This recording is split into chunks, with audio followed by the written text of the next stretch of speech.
ક્યારેય વિચાર્યું છે કે લાખો કરોડો લોકો શું વિચારે છે એ આપણે જાણી કઈ રીતે શકીએ? આ સવાલ બહુ મોટો છે, પણ એનો જવાબ ખબર છે બહુ જ રસપ્રદ છે. ચાલો આજે એને જ સમજીએ. માની લો કે ચૂંટણીના પરિણામોની આગાહી કરવી છે, અથવા તો કોઈ નવી ફિલ્મ આવે એ હિટ જશે કે ફ્લોપ એ જાણવું છે. હવે દરેકને ઘરે જઈને પૂછવું તો શક્ય જ નથી, બરાબર ને? તો પછી આટલા મોટા સમૂહનો મૂડ, એમનો મિજાજ પારખવાનું કોઈ સ્માર્ટ રસ્તો તો હશે ને? હા, બિલકુલ છે.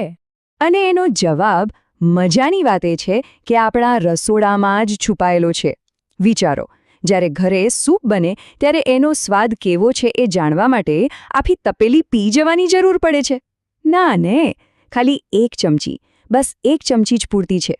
જો સૂપ બરાબર હલાવેલો હોય તો એ એક ચમચી જ આખી તપેલીની કહાની કહી દે છે.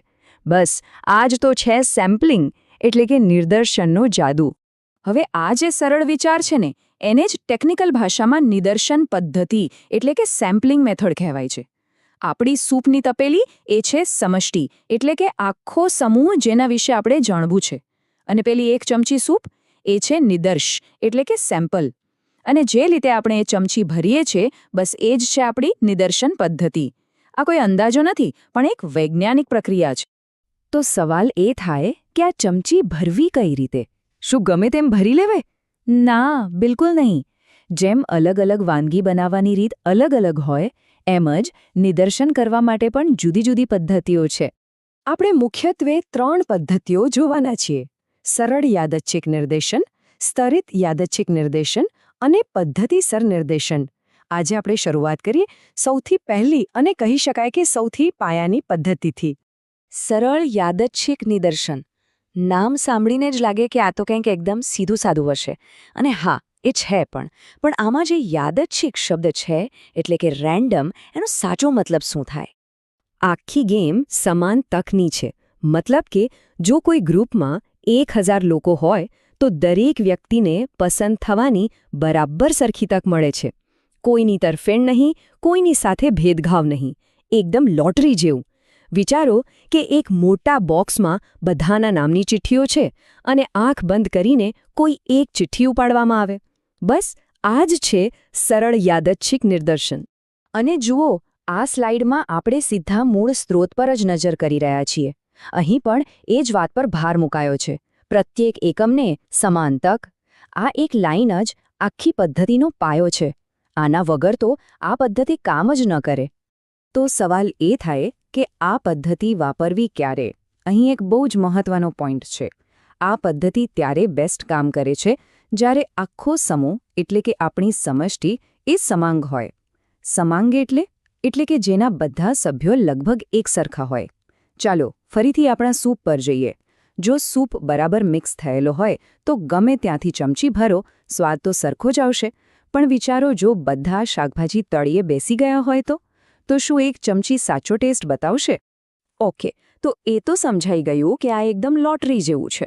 પણ એ લોટરીમાં પણ એક નાનો નિયમ હોય છે. જ્યારે કોઈનું નામ નીકળે પછી એ ચિઠ્ઠીનું શું કરવાનું? એને પાછી બોક્સમાં નાખી દેવાની કે પછી સાઈડ પર મૂકી દેવાની? બસ આ જ સવાલના જવાબ પરથી પસંદગીની 2 રીત બને છે. જો આ સ્લાઇડ પર આ બંને રીતોનો તફાવત એકદમ સાફ દેખાય છે. પહેલું છે પુરવણી સહિત, એટલે કે તમે ચિઠ્ઠી ઉપાડી, નામ વાંચ્યું અને ચિઠ્ઠી પાછી બોક્સમાં. આનો મતલબ શું થયો? એ જ નામ ફરીથી પણ આવી શકે છે. અને બીજી રીત છે પુરવણી રહિત, જે પ્રેક્ટિકલી વધુ વપરાય છે. આમાં કેવું હોય? ચિઠ્ઠી ઉપાડી, નામ નોંધ્યું અને ચિઠ્ઠી ગઈ બહાર. એટલે કે દરેક વ્યક્તિ ફક્ત એક જ વાર પસંદ થઈ શકે છે. સિમ્પલ. ચાલો તો ફટાફટ એક નાનકડું રીકેપ કરી લઈએ.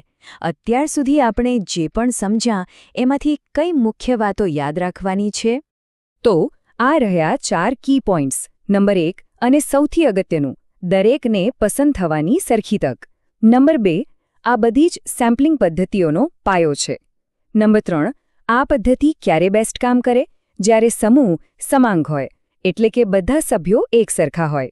અને નંબર 4, પસંદગી પુરવણી સહિત કે પુરવણી રહિત, એમ 2 રીતે થઈ શકે છે. ટૂંકમાં આ એકદમ સરળ, નિષ્પક્ષ અને ફંડામેન્ટલ રીત છે. પણ અહીં એક મોટો સવાલ ઊભો થાય છે. શું થાય જો આપણો સૂપ સમાંગ ન હોય તો? જો એમાં ગાજરના મોટા ટુકડા એક તરફ હોય અને વટાણા તળિયે જ બેસી ગયા હોય? મતલબ કે જો આપણા સમૂહમાં જ અલગ અલગ પ્રકારના જૂથો હોય તો, જેમ કે કોઈ શહેરમાં જુદી જુદી ઉંમરના જુદી જુદી આવકવાળા લોકો હોય, તો શું આ સાદી લોટરીવાળી પદ્ધતિ ત્યારે પણ સાચું પરિણામ આપશે? ત્યારે શું કરવું? બસ આ જ સવાલનો જવાબ આપણને નિદર્શનની બીજી વધુ એડવાન્સ પદ્ધતિઓ તરફ લઈ જશે.